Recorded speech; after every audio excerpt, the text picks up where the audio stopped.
Good evening, everyone. Am I audible? Yes, sir. Okay. So,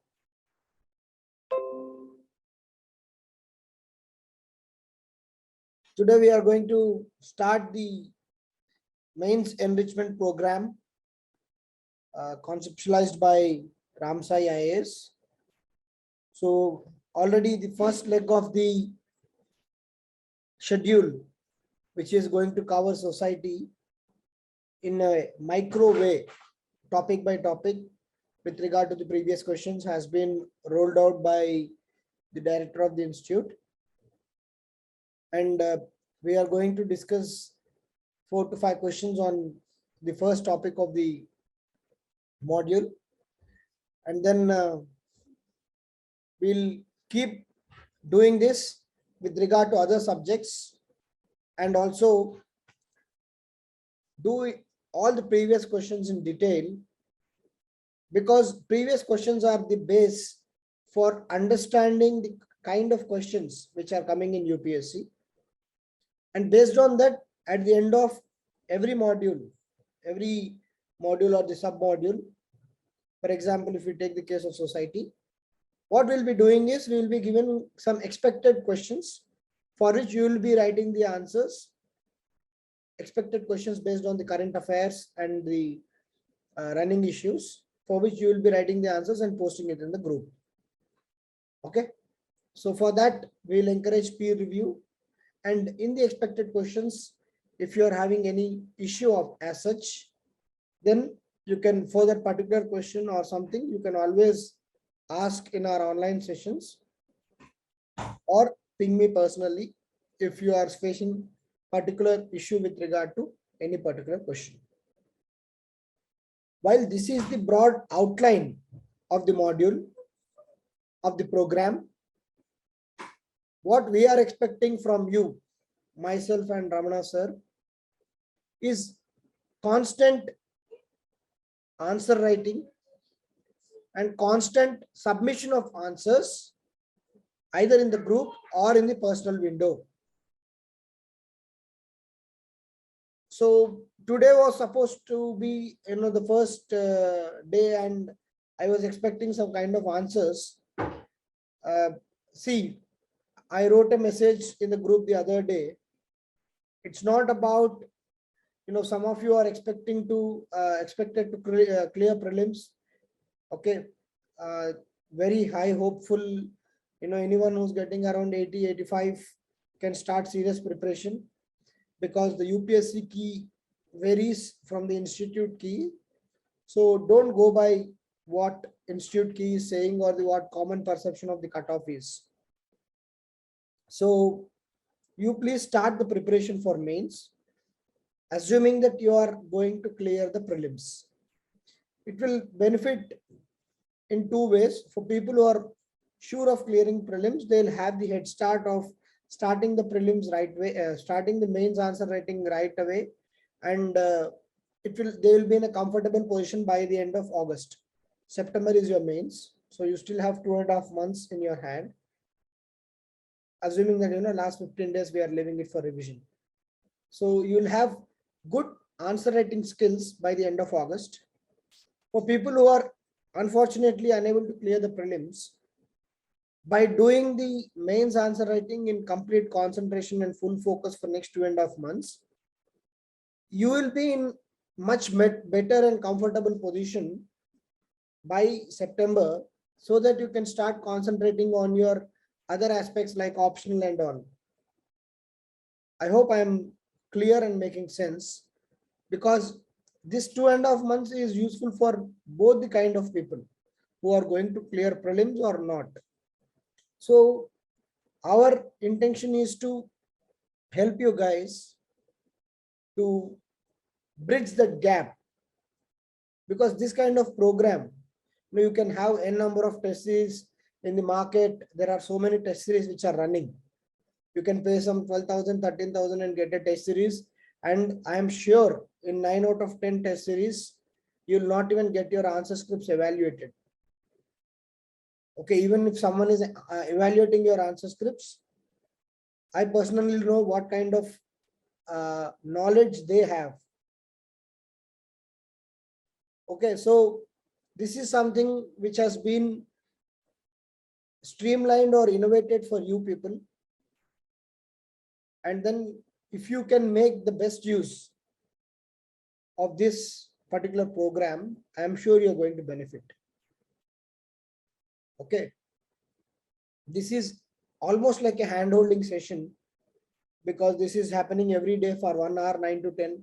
And then even to write those 5 questions which are daily there, you hardly need 1 hour. So 5 questions for 1 hour and then 1 hour of discussion with me. So out of your busy schedule, you can spend 2 hours, and I'm sure you'll benefit from this program. And we are very confident also that you are going to benefit from this program. But today we did not see any answers from you people. Prasanna, any issue? Why was there no answers from people like Prasanna, Sumant? I'm seeing many names. Okay, some familiar names and some new names. Any issue with regarding to writing the answers? Because you may be feeling that those are previous questions. Will they come this year and all? But one common trend in UPSC is that the questions follow a certain pattern. And with regard to topics like society, polity, okay, there is some continuity of topic. No topic dies a death within a span of exam. Topics keep running, and similarly questions on the topics also keep repeating. And by having a proper knowledge base, you will encounter similar questions with reasonable confidence in your mains. So that is the intention. So Prasanna? Sir, I'm actually leaving to Vadodara today. Okay. So today and tomorrow I'll be in travel. So from day after tomorrow I'll join with the flow of the schedule. Yes, sir. What about others? Sumant? No answers from your side?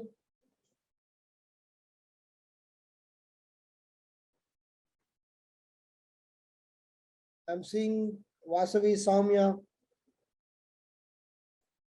Okay, Vaishnavi.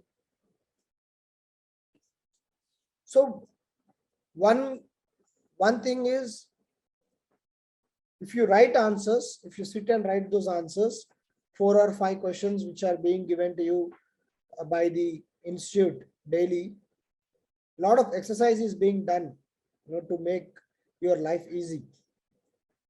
You go to any top institute, such exercises are not there.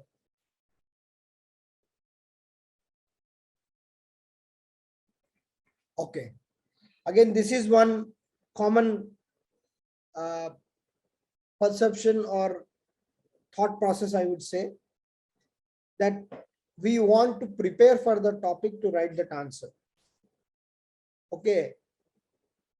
I hope and I know that most of you are very serious aspirants with reasonable preparation already behind you. So don't procrastinate writing the answers. I've told this many number of times in institutes, especially with you guys, that never delay writing the answer. Okay, never delay writing the answers. With whatever information you have, with whatever knowledge you have, first start writing the answers. What happens is, when you write an answer, there is a thought process which is going into that. And then when you come to the discussion session, maybe I'll be adding some delta X or some value addition to your thought process. Then you will try to streamline your thought process. Next time when you sit to write an answer, you will think very quickly as to how to arrive at the answer, which makes sense as well as which is relevant to the demand of the question. So don't think that, I should revise society to write society answers. I'm sure most of you are of the same mindset. that, we were given notice last week. So it's only 4 days time. We have not prepared for society. We will prepare for society and write answers. By the time you prepare for the society and write answers, society module will be moving forward. So don't wait for that day where you are 100% prepared and then only you will attempt the questions. No, that is not the approach at all. You already have reasonable knowledge. You already have reasonable content. We will try to sharpen that through our discussion. We will try to improve upon your presentation through our discussion. If you are fumbling at certain points, if you are unable to make complete answers, whatever you know, pen it down. That's how the process starts. Unless you start that process, unless you start the engine, the vehicle doesn't move. Okay, so please don't wait from tomorrow unless you have some genuine reasons or extreme urgencies which forbid you from writing the answers. Unless in those cases, I am expecting answers to be written by most of you. It will benefit you. Keep writing the answers day in and day out and you see the difference. You will feel really, really comfortable. I was speaking to some of you even before prelims, like Prasanna, Sumant and all, and we'll speak even during the mains course. Mains is all about, tuning your mind to write the answer in 6 minutes. That comes with practice. So the writing answer in 6 minutes doesn't mean that you write something and come out. It should make some sense. It should be relevant and within the framework of the question. For that, the more number of questions you attempt and keep writing, the more professional you become. And in the 3 hours of your mains, all you need to do is go there, apply your mind, write a proper answer and come out. Okay, so on that note, we'll start today's class. Okay, I'm definitely expecting more number of people to write the answers. Sumant, I have not got your reply why you could not write any questions. Others also can let me know if you are facing some issue which myself or Ramana sir we can address. Any issue or any concern which is really in need of our attention. Any issues for you people? Why I don't see any issue why you should not write the answers. 5 answers or 5 questions a day, hardly 1 hour of time. So are you having such a busy schedule that you cannot write the questions at all? Fine. If you have any concerns with regard to issues which myself or which the director Ramana sir can solve, please get back to us or please reach out to us. We'll definitely try to help you guys. Okay, fine. So are you guys able to see the questions?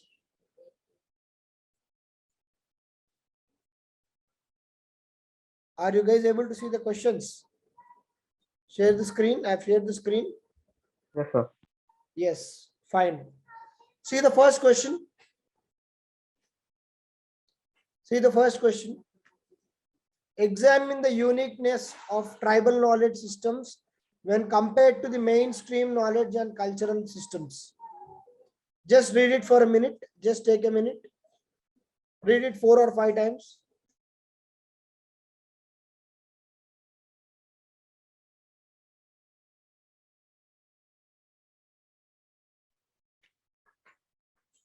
Examine the uniqueness of tribal knowledge systems when compared with mainstream knowledge and cultural systems.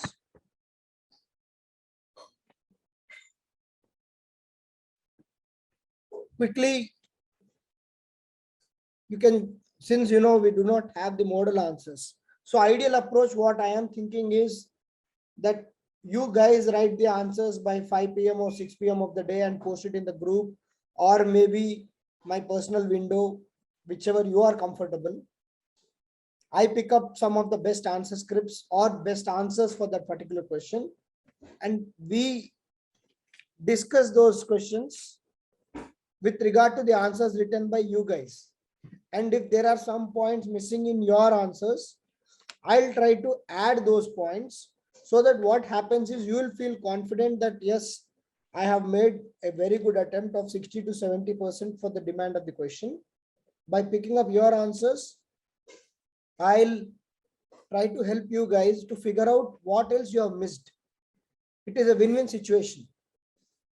But since today I do not have any answers from your side, I have sat down and written my own answers. Okay, so what happens is, if you guys do not write the answers, and if I am just saying my answers out, the process will be very smooth and you'll enjoy the session. But the takeaway, to the extent possible, is not happening. Takeaway happens only when you guys put the effort and we facilitate that.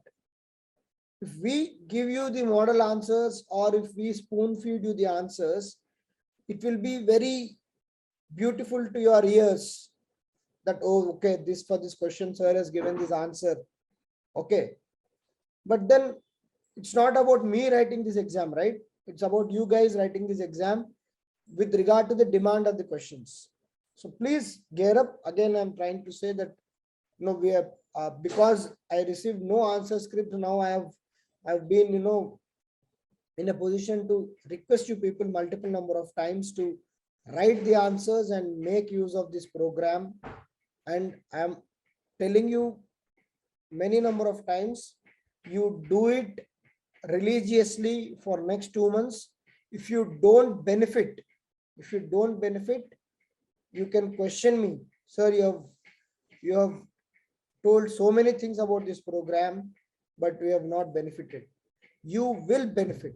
This is in writing. You do this program religiously. For people who are writing mains, if they don't write brilliant answers in September mains, and for people who are preparing for next year prelims, the comfort level at the end of September, you guys will come back to me or Ramana sir and say, sir, we want this again and again. That is my assurance.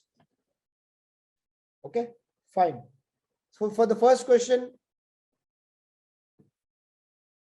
just any input points, since we do not have, and I have the model answer for myself, but just take a couple of minutes and put your points in the window, please. Yeah, it's a question on tribal versus mainstream, but the question is, read the question multiple number of times. It's asking to highlight the unique tribal knowledge system aspects, Yes, which are usually not there in, which are usually not not part of the there in mainstream society. mainstream. Yes. What are the unique features about tribal knowledge systems when compared with mainstream knowledge and cultural systems? So tribal and their part or their affairs is definitely a sure shot question in GS-1 paper. It may be PVTGs, it may be tribal knowledge systems, it may be measures taken to promote the tribals or any constitutional safeguards for tribals. You see, you pick up a question paper for last 8 to 9 years, and there is never a question paper without a question on tribals. So, but then the topic of tribals is a very interesting topic. The content is limited, but the scope of questions is very large. Okay, so yeah, good that you people are giving very many relevant points, and most of the points are relevant. So whenever you are posting these points, post it to everyone in the message. So Everyone can open the chat box and see messages from, the messages from Vasavi, Vaishnavi, and then Rajni Joshi.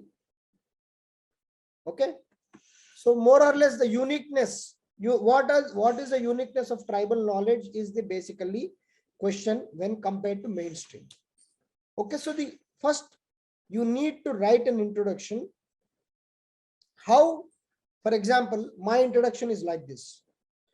Tribal society is known for its unique knowledge and its integration with the natural sources and a way of life for culture, way of life through which they propagate the culture and survival. So in the introduction, we are highlighting the aspects of tribal way of life. The knowledge systems come from the way of life. Okay, so in the introduction again, I'm going to repeat. The tribal people, through their unique life, have very close connection with the natural resources, and their culture propagates in the way of life and through their survival. Is it clear? So I am trying to address the tribal way of life in the introduction. Okay, and then coming to the body. So we'll try to maintain the same framework for most of the questions in GS papers, except for ethics, which requires a different approach.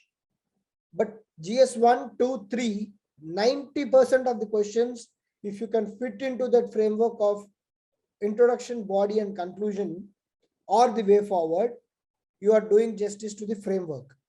So coming to the second aspect, body of the question, we need to address or highlight the uniqueness of tribal knowledge systems. The first thing is tribals gain knowledge through experience. Many of us gain knowledge through secondary sources, say newspapers, say biographies, but tribals have a unique system of gaining knowledge through experience. They personally experience things and gain knowledge about it. That is the first point. So as I keep speaking the answer, I request someone to keep writing the draft so that the final answer can be shared in the chat window. Someone just keep writing what I am trying to say so that the entire answer will come as a simple one chat in your chat window. Okay. So the first point is tribals gain knowledge through experience. That's the first unique feature of tribal society. And then they have very close connection with nature, which is called as NMS, Nature Man Spirit Complex. Anthropology background students must be knowing this NMS. But tribal systems, okay, even if you do not have the background of anthropology, you must be knowing that tribal systems are very closely related to nature. So whenever you are making points in society, try to write some relevant examples. It will carry much weight. Writing generic points is something any serious aspirant will do. How does my answer stand out? So when you're writing NMS complex, you need to write about an example called Dongria cones. You should have some basic knowledge on tribal society. Or Dongria cones or Niamgari hills, if that is a very high-end example. Write about Chenchus of Nallamalla forest. There are so many tribes in the Andhra Visakhapatnam area. There are so many tribes in the Adilabad of Telangana, Nallamalla forests of Telangana. So within our own Telugu states, we have so many tribal examples. Write them, how they are closely related to nature. Give examples. Examples will carry a lot of weightage and make you look very informed.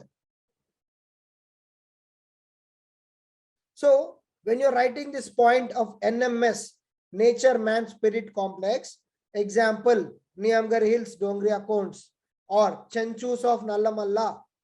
This shows the examiner that you are not simply making points, but you have the basis of making points. You, for a moment, be in the examiner's seat. Someone is saying tribals have NMS relationship. Okay, that is, everyone knows it.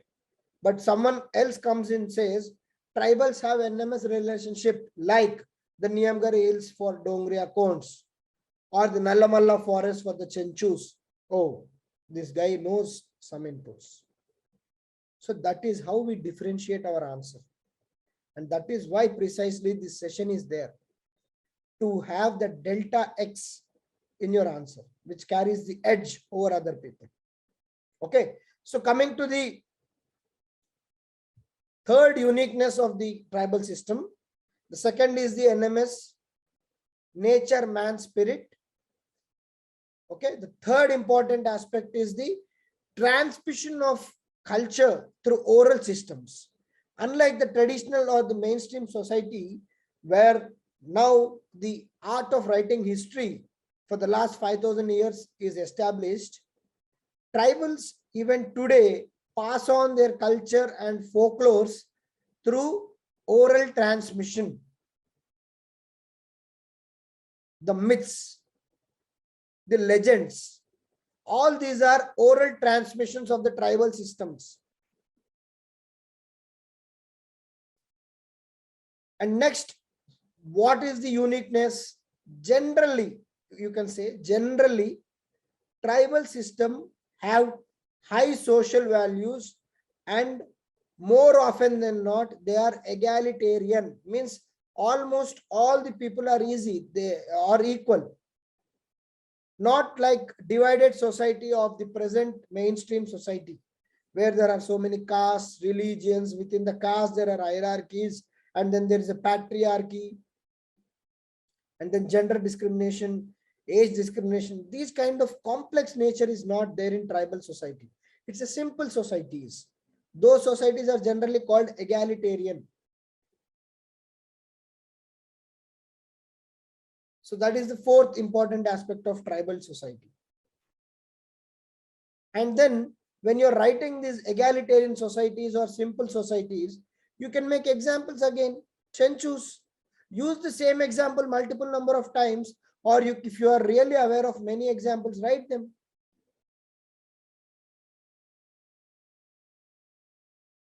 And then they derive their medicines from the nature. Natural medicines, tribal therapies or tribal treatments are natural in nature. They are not like what the allopathic medicines are like for us. They believe in natural medication. So natural medicines.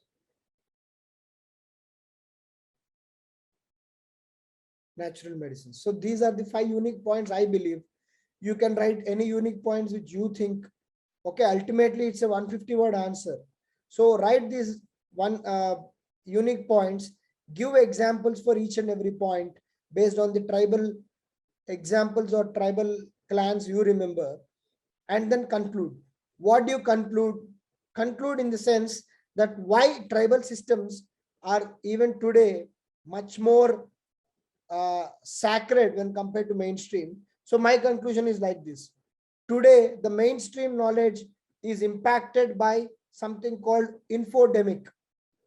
After pandemic, we had infodemic, right? Infodemic means lot of information being dumped, and people are aggressively reading everything and coming to their own conclusions about various things. Today, the mainstream society is being impacted by infodemic,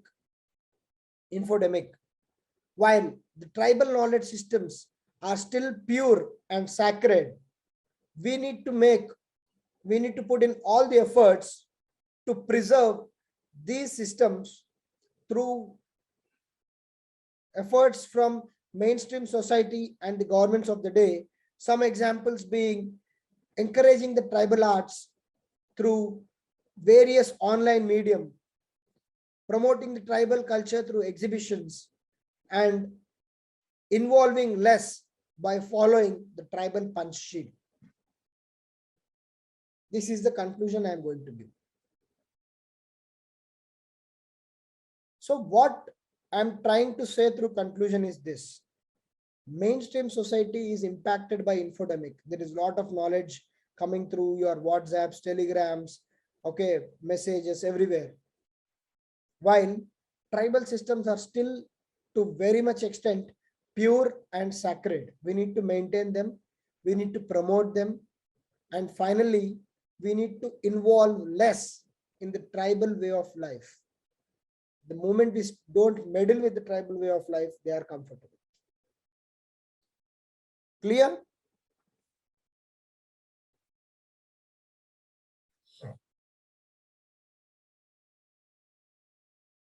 Yes. All of you are making a lot of points. Pick up some very good points, like Prasanna says, esoteric and astronomical practices in predicting disaster and climate changes. Yes, how the Sentinels of Andaman and Nicobar survived the 2004 tsunami is still a very big case study. The entire Tamil Nadu, Sri Lanka, and the Southeast Asia were impacted, but the group of Sentinels today, who are hardly some 50 to 100 people, could survive this major disaster. So maybe they know something about this kind of events beforehand, and they take proper precaution to survive.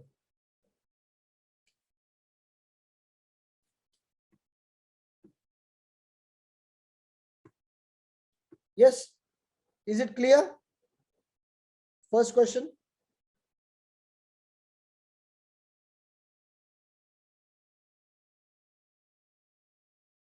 Shall we move forward?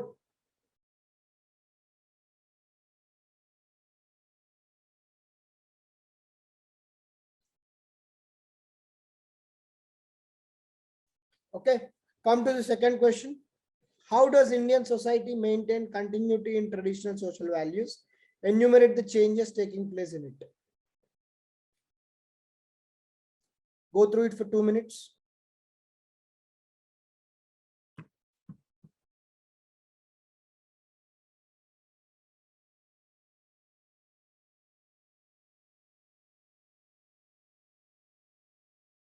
Yeah. For people who are going to write mains first time this year, you will be, I'm just giving you how it works in the mains. For a 10 marker question, the thumb rule is that you spend 6 minutes. For a 15 marker question, you spend 9 minutes. 9 into 10, 90. 6 into 10, 60. So the buffer 30 minutes is, 10 minutes you go through the question paper. 5 minutes there is some of the other distraction, you need to sign the OMR, and also basic 10 minutes for just going through all your answers. So that is how it is planned. So 6 minutes of writing 150 words means you need to come to the question, demand of the question, in the first 30 seconds or 1 minute. Because to write 150 words, you'll at least require 5 minutes. Irrespective of your speed, generally the average is 4 to 5 minutes. So within 1 minute, for a 10 marker question, you have to arrive at the introduction, body, and conclusion. And for a 15 marker question, within 1.5 to 2 minutes, you have to arrive at introduction, body, conclusion. Unless you tune your mind rigorously over next 2 or 3 months, you are going to face difficulty in mains. So start doing this. The moment you look at the question, read the question. First is read the question, understand the demand of the question. Don't jump to answer. The question may be looking very, very simple, but there may be a hidden meaning or hidden demand of the question. Try to identify that. So take 3 or 4 readings in understanding the question. The moment you understand the question, just just close your eyes and understand the framework as to what you want to write. So for this question, you just tell me, how does the Indian society maintain continuity in traditional social values? Enumerate the changes taking place in it. So what is the demand of the question?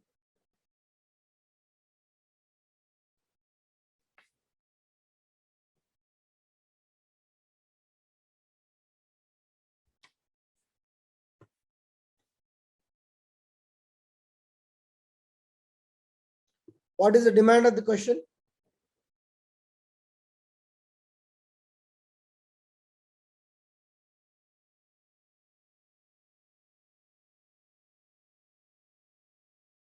There are two parts of the question. Yeah, Prasanna, please.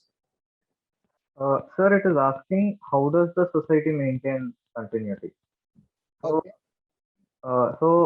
It can be like in which And type- second, you forgot the second part. Second part is changes taking place in it. Yes, sir. That is the other part.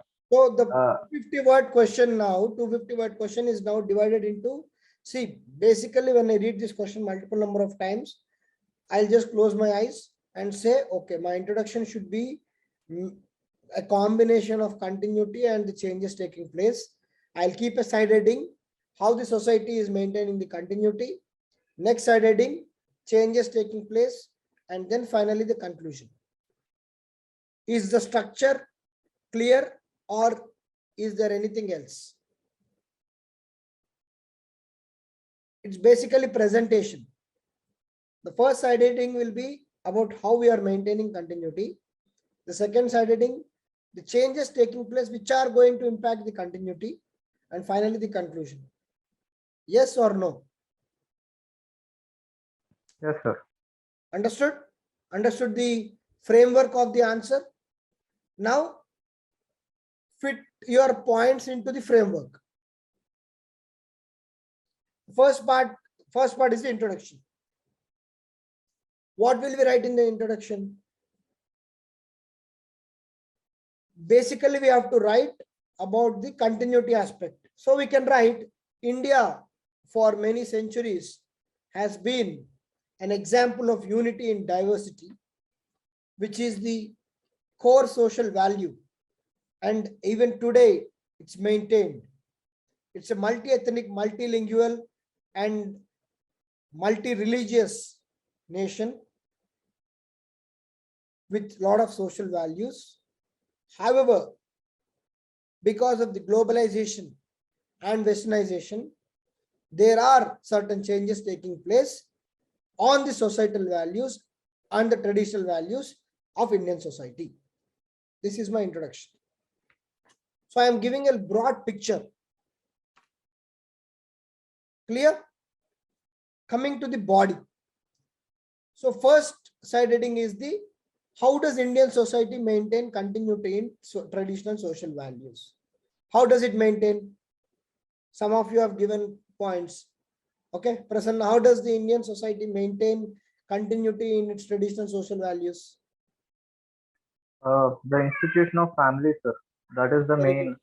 good. Institution of family, right? Institution of family. And ceremonies, festivals, customs. But Someone more said or less, collective celebration of festivals. Yes, good. And then yes, Rajni has given some points. Family lineages, yes.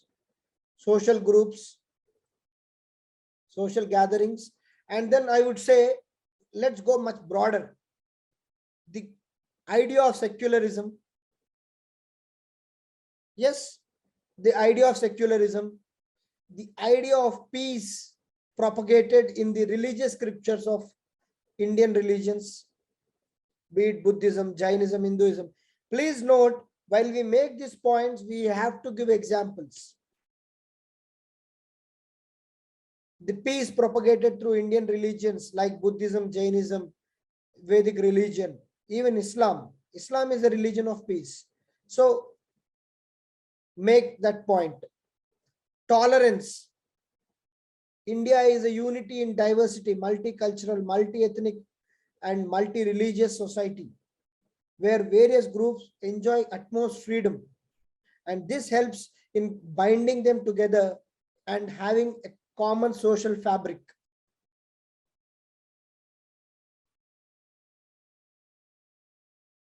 And then Indian society encourages multiculturalism. Everyone can have their own culture without interfering into others' culture.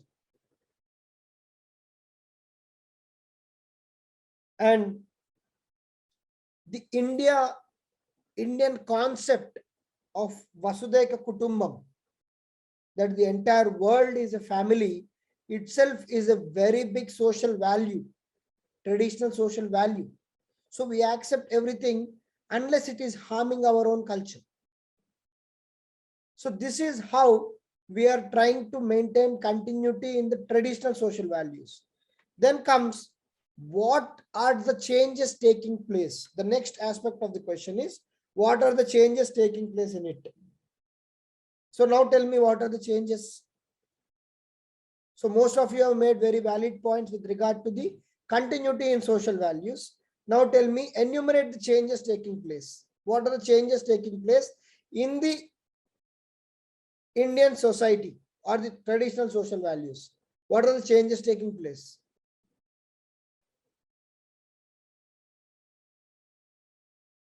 Changes taking place in the traditional social values.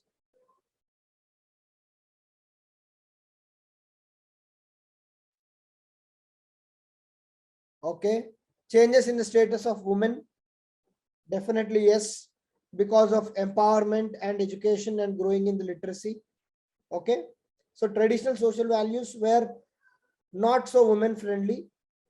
Preference to individualism. Yes, that is also agreed, because of growing awareness about individual rights and individuals trying to have their own space. Okay. Reduction in joint families. Yes, Soumya, I was about to say that. Nuclearization of families. Single parents. Single parents. Increasing divorce rates.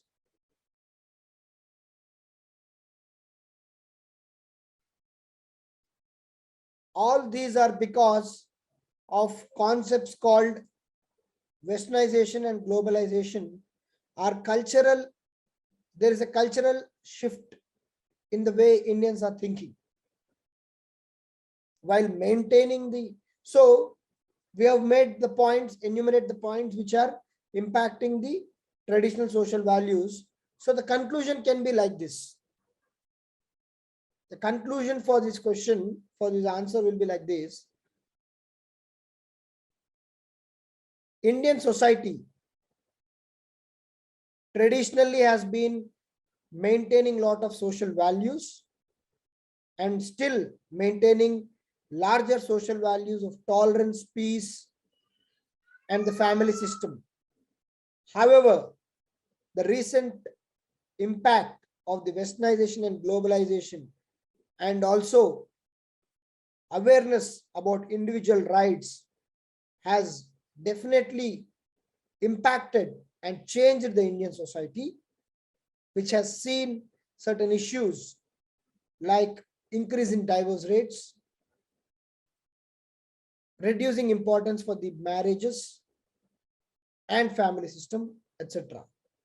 But the overall conclusion is that Indian society, if you see even the stats, the divorce rates are only around 11%.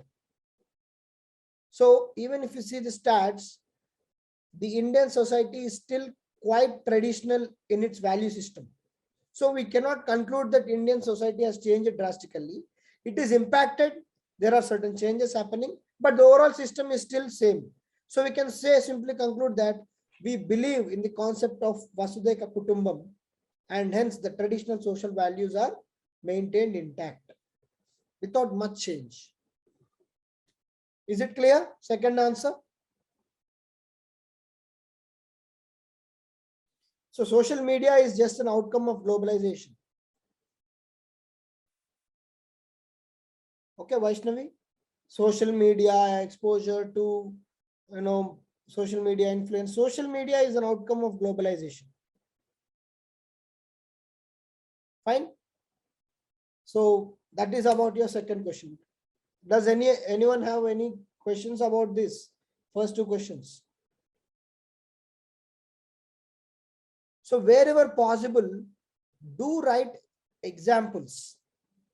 I'm trying to repeat it a number of times because this will really put your answer in a better position as far as the examiner is concerned. See again the third question, 2019. You see the relationship between the second and third question. Both of them are asked in the same year, but there is so much relationship between two questions. Sustaining its culture. They are saying what makes Indian society unique in sustaining its culture. Aren't question 2 and 3 similar to at least 30-40%? Yes or no?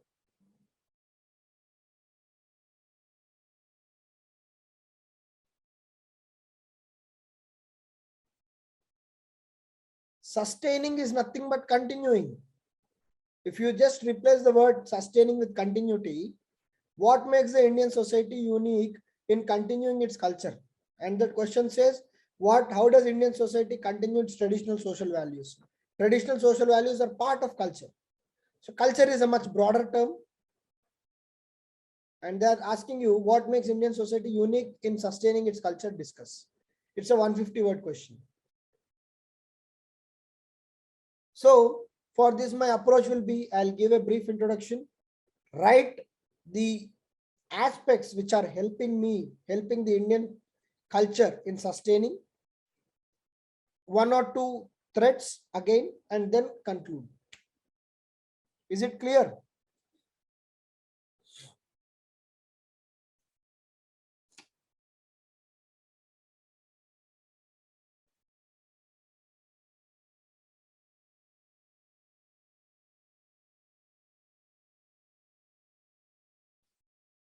So attempt this question, third one.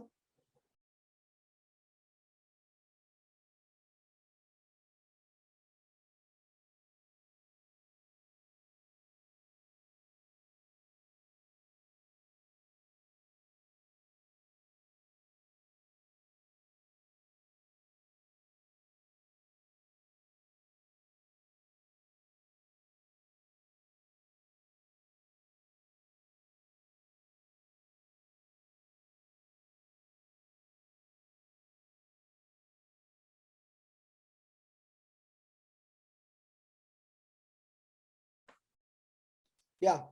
So what would be the answer for this?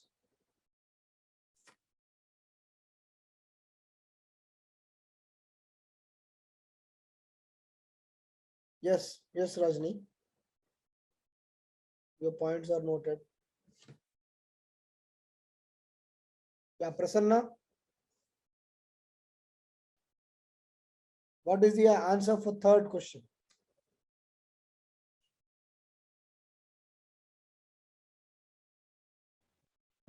Sir, India is unique as a civilization because it's a living civilization.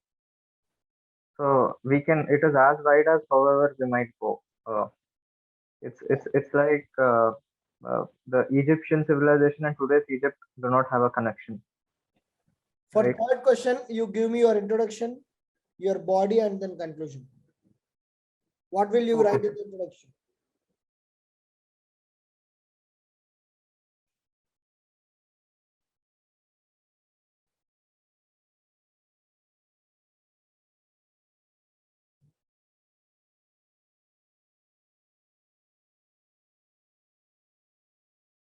What will be your introduction?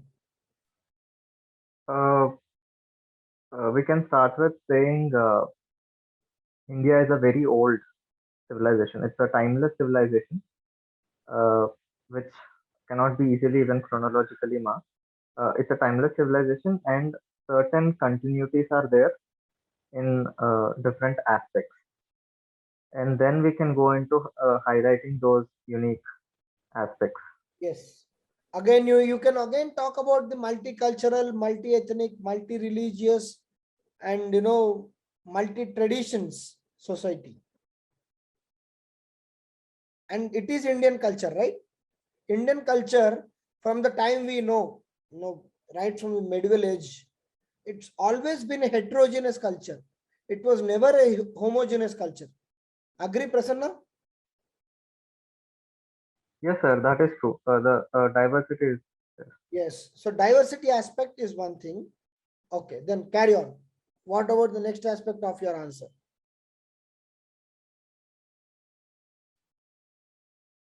What will be right in the body?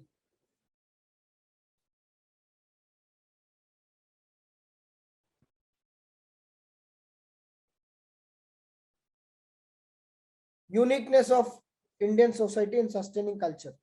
That is the body. Yeah.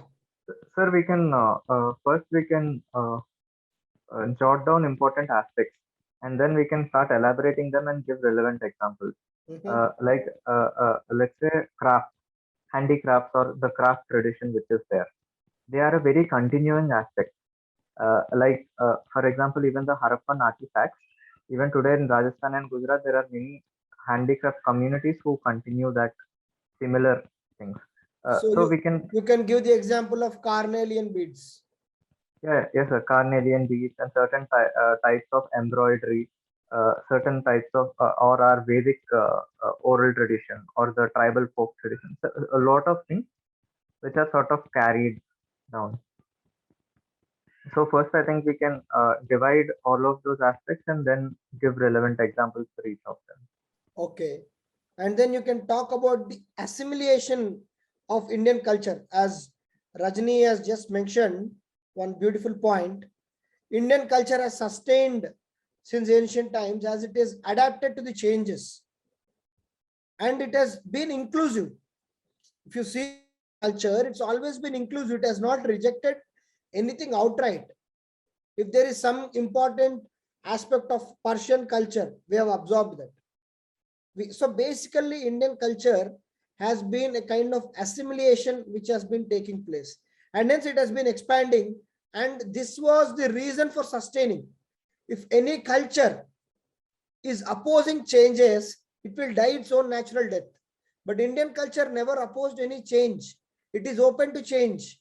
Even today, in this modern world, the culture of India is undergoing a tremendous change, but it is open to that change. And hence it is sustaining. While maintaining our traditional values, we are still changing as a society. Hence it is sustaining. So that point you need to bring out. And then you can bring out the guarantees given by the Constitution. Article 29 and 30. Your cultural rights, rights for the minority. Article 25, right for the religion. So you can bring out those concepts, and you can bring out the nature of Indian governance itself. Being a democracy, it will allow everyone to practice their own religion and everything. And this also helps in sustaining culture. When the state is not suppressing anyone from practicing certain religious or cultural practices, then the culture is bound to continue, sustain.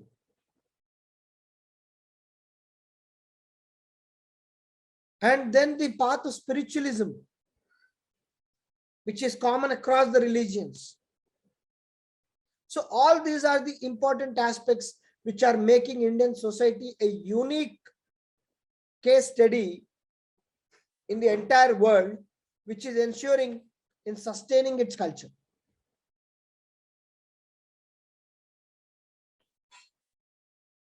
And the conclusion can be India as a nation and as a country is going through a flux of cultural assimilation and new cultures influencing the traditional cultures. However, because of its ancient roots and lot of continuity which is already in vogue, the culture of India is sustaining because of its strong value system in place. Right? Clear? Third question is clear? Yes, sir. Okay. Let's quickly do the fourth question. Fourth question is a very interesting question. Yeah. Take a minute for fourth question.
Yeah. Fourth question, please. I think it's actually a 250 word question. It's not a 150 word question. Maybe it's a typo. It's a 250 word question. Yeah. Fourth question.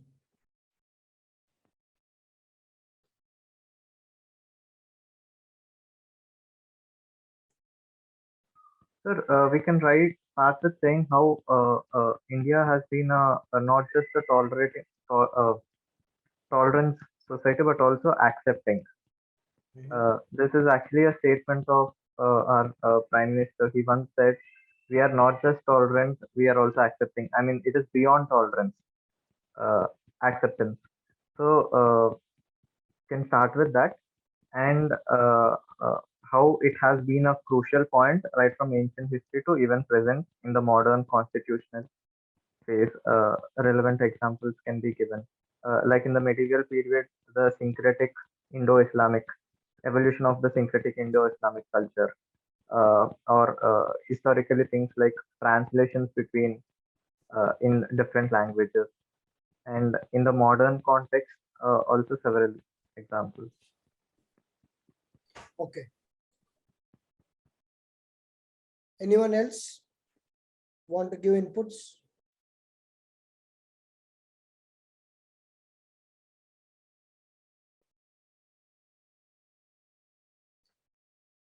So basically, the question is, the spirit of tolerance and love is not only an interesting feature of Indian society from very early times, but it has also important. It is also playing an important part at present. Elaborate.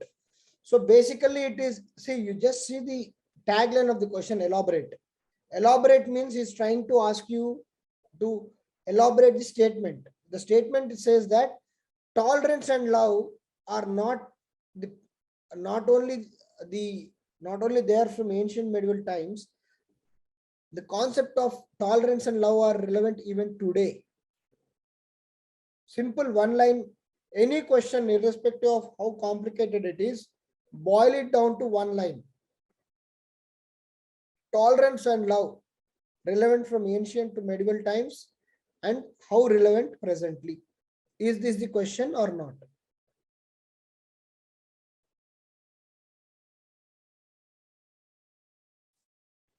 Yes, sir. Okay.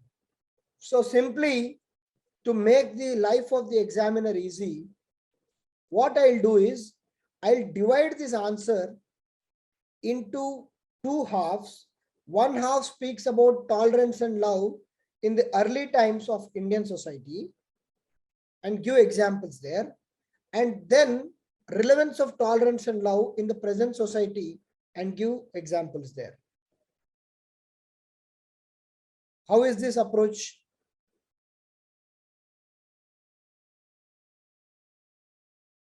My every intention is to impress the examiner and to present an answer in such a way that the examiner is impressed. So how is this approach? Is it fine? Yes, sir. So the first half of my answer would be tolerance and love as part of early Indian society. Early Indian society means ancient time and medieval time. So I'll say that tolerance and love are a important part of society right from the ancient age, from religions like Buddhism, Jainism, and Vedic religion. Tolerance and love were always part of the religions and were also practiced by famous rulers of ancient times like Ashoka. Ashoka was a very major proponent of tolerance. And then, see, when we are bringing a ruler, he has to be a very reputed person who has actually followed this value system. So if we look at our ancient and medieval ages, in ancient age, it is Ashoka. In medieval age, it is Akbar. You can say that rulers like Ashoka in ancient age and Akbar in medieval age, Ashoka has given a concept of dharma, which is nothing but tolerance and love. Dharma is not the dharma of Hindu religion, which Ashoka has given. For Ashoka, dharma was having tolerance towards other religions. He has written that in his rock edicts. Akbar has come up with a concept of Tawhid-illahi, which was universal love and peace. So these value systems were there in early times. Write these examples of Ashoka and Akbar, you will carry a lot of weight. So that is your first part. The second part is the relevance in the present time. Write about this, what do you call it? People are being killed for taking that beef. What is it called? I'm unable to just get that word.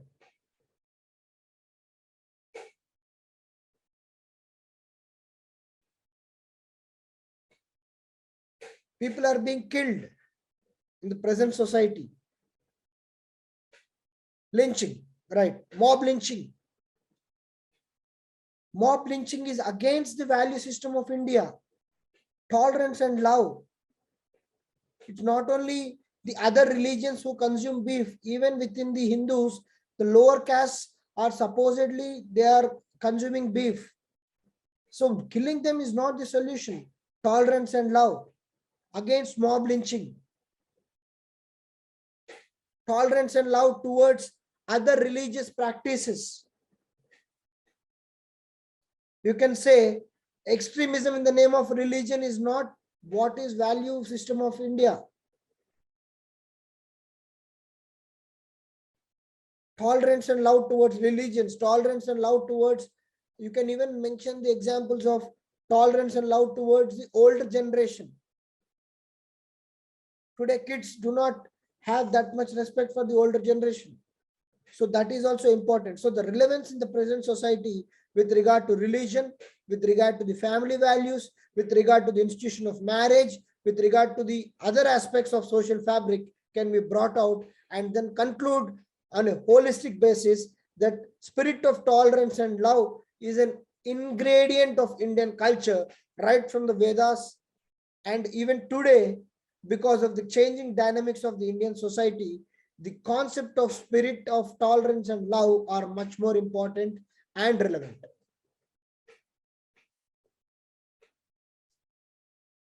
Clear?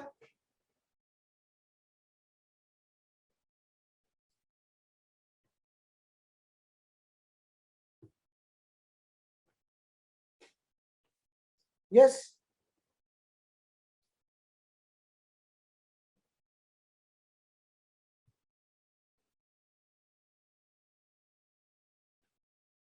Is it clear? Yes, sir. Others?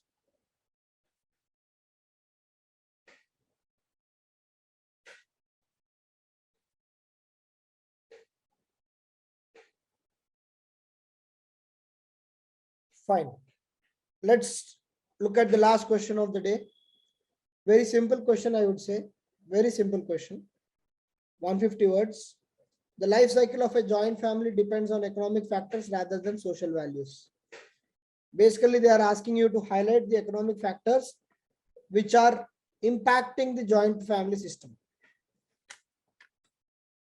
Very straightforward question. Of course, write one or two social values, but then mostly it is saying how are economic factors impacting the joint family system. Anyone, please?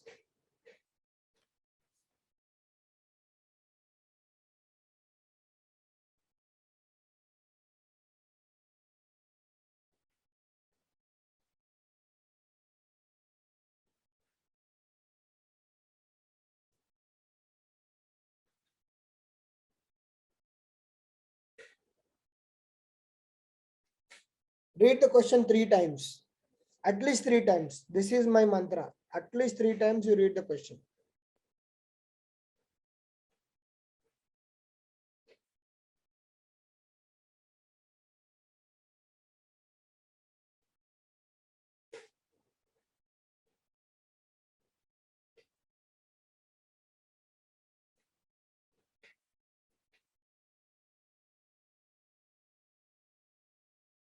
Yes.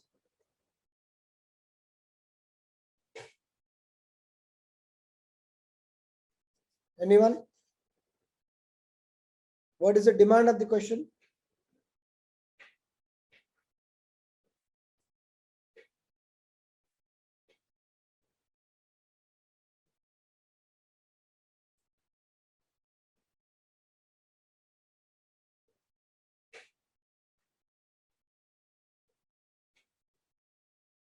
What is the demand of the question?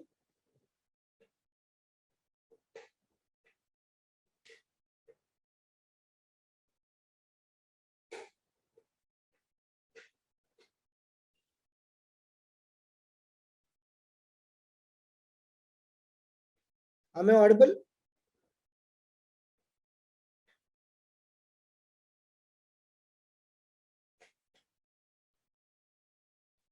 Highlighting economic families of a joint family which keep them together. Not keep them together exactly.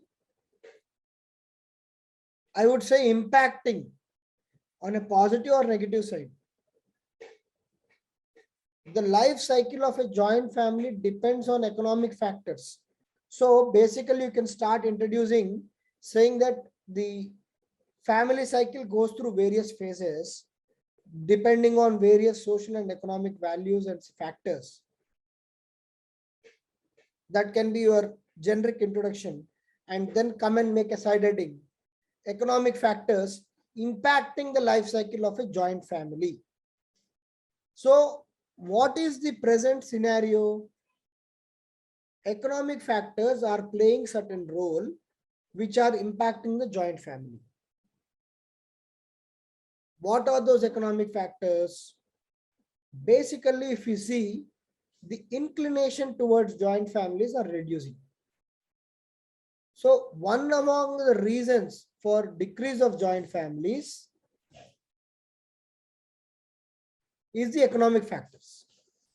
What are the various economic factors we need to mention? First is the occupation compulsions. Today, because of the globalized world, not everyone in the family can work at the same place. Previously, it was agricultural based economy.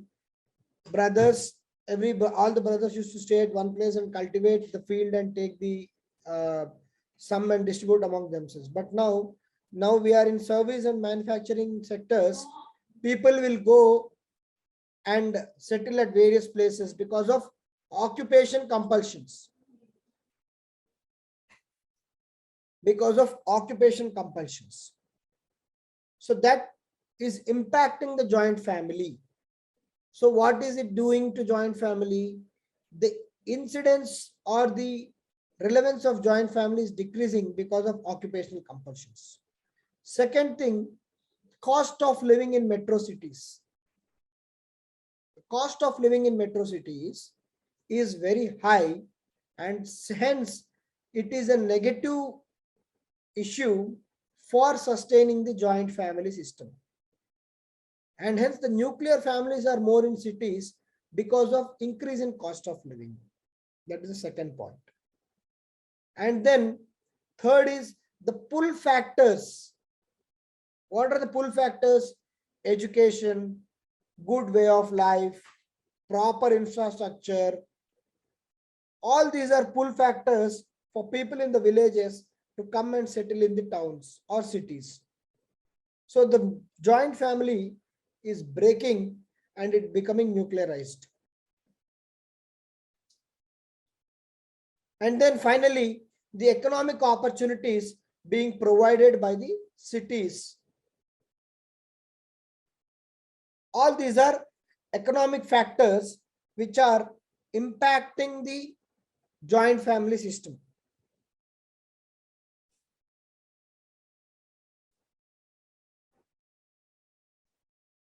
You can just mention a couple of points.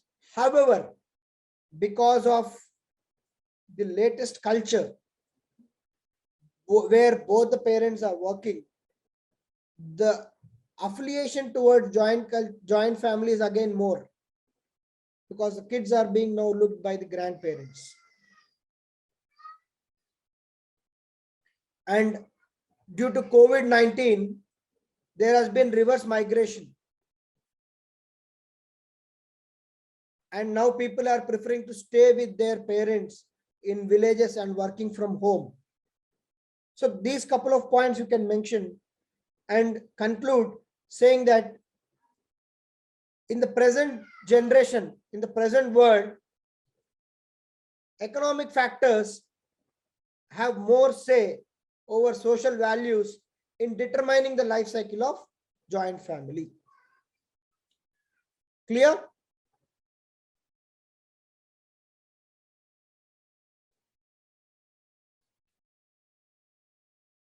Yes, sir.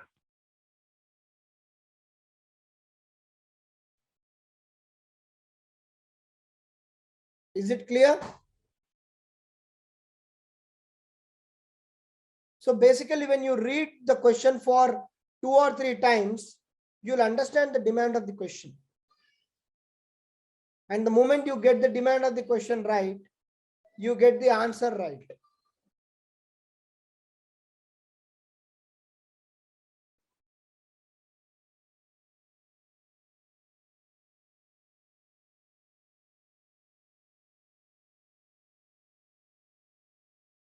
So anything to discuss from today's class before we wind up?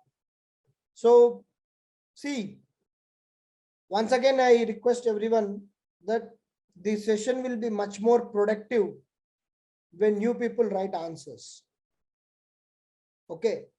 So if you have your answers in hand, you'll immediately address, okay, I have gone here, I have gone wrong here. This is how I should have approached, but this is how I approached. Okay, for this particular question, I have to approach like this. If your approach is actually right, then you'll also feel happy that yes, for this question, I have understood the demand and was in line with the expectation of the question. So let's start writing answers. From tomorrow, I'm expecting most of you who have attended today's session and who will be following this class offline, okay, to write down the answers and post it in the group for peer review. You know, don't feel inferior or something of that sort to post your answers in the group. That's how you learn. You learn from each other, and that learning will be much more fruitful and much more permanent. Don't think that, okay, Mr. X is writing very good answer, or I am not able to match his skill. Not like that. Someone who's writing mains for the first time, I am not expecting to write the answers as I am saying. These answers have gained over a period of time. I'm not expecting all of you to write the answers of this standard, but start writing. Then you will feel comfortable and more confident in attending the classes, and you'll take away more knowledge and implement them in the coming chapters. Clear? On that note, we'll wind up today's session. Okay. Tomorrow again, there will be some questions posted by the Ramana sir. So do attempt them and try to answer them by 6 p.m. And then we'll have a session tomorrow also for 1 hour and discuss on tomorrow's questions. I hope the questions for today are clear. So the takeaway is make relevant points, have a proper framework, and whenever you are making points in static subjects like society, write current affair related examples like mob lynching, tolerance towards other religions, okay, and then how India as a democracy has evolved by protecting all the cultures and giving equal rights to all the citizens of India. So these kind of examples will enrich your answer. Okay, wherever you are finding any suitable examples in Hindu newspaper or any other current affairs material you are reading, try to incorporate them in your answers so that the answers will look very fresh and different from the conventional points which other aspirants are making. Extra half mark in each question will give you 10 marks in each paper. 10 marks in each paper over 7 qualifying papers. If you remove essay, it's 6 qualifying papers. 6 into 10, 60 marks is the difference between your IAS seat and being out of the merit list. Okay, you go and see all the previous year marks, people who have got 15th rank and people who are out of the list. The marks will be hardly 40-50 marks difference. So you are writing so many questions, around 80-90, you are writing close to 120 answers in your mains, 20 into 4 in your GS and 20 into 2 in your optionals. So 120 questions. If you can aim extra half mark in each question, we are talking about you being in the service. Have that mindset, have that clarity, start working towards that right from now. Okay, on that note, we'll call it a day. Okay, see you all again tomorrow.